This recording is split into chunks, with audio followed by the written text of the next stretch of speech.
हमारा लागे ना मनावा, हमारा लागे ना मनावा। अभी आप सब सुन रहे हैं माँ मिथिला म्यूजिक के शानदार प्रस्तुति जोगिया टोल हमारा लागे ना मनावा, हमारा लागे ना मनावा।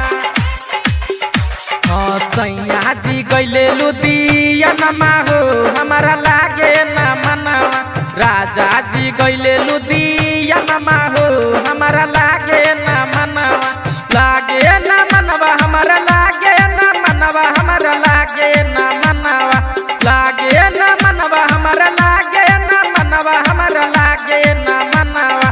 केकरा के दी और हनमा हो हमारा लागे ना मनावा, सैया जी गैले लुधियाना हो हमारा लागे ना मनावा, हमारा लागे ना मनावा, हमारा लागे ना मनावा।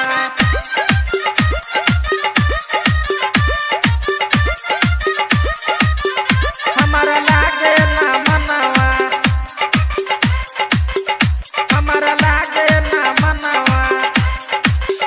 हाँ चढ़ल जवानी में पानी नहीं देले मिलल भतारे कैसन कैले कतारे चढ़ल जवानी में पानी नहीं देले, मिलल भतारे कैसन कैले कतारे मिलल बतारे कैसन गईले कतारे।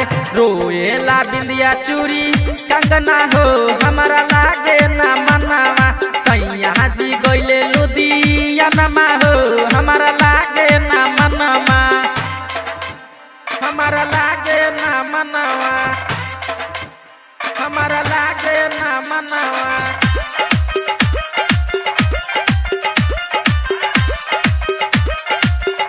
हमारा लागे ना मनावा, हमारा लागे ना मनावा। रतिया में सूती ना त करे ले गजनमा हो मिलल कैसन बिरजी सजनमा हो रतिया में सूती ना त करे ले गजनमा हो, मिलल कैसन देव सुंदर सजनमा हो मिलल कैसन देव सुंदर सजनमा हो। राइटर मिथिलेश लिखे गवनमा हो हमारा लागे ना मनावा, केकरा के दी और हनमा हो हमारा लागे ना मनावा, लागे ना मनवा, हमारा लागे ना मनवा, हमारा लागे ना मनावा, लागे ना मनवा, हमारा लागे ना मनवा, हमारा लागे ना मनावा। केकरा के दी और हनमा हो हमारा लागे ना मनावा,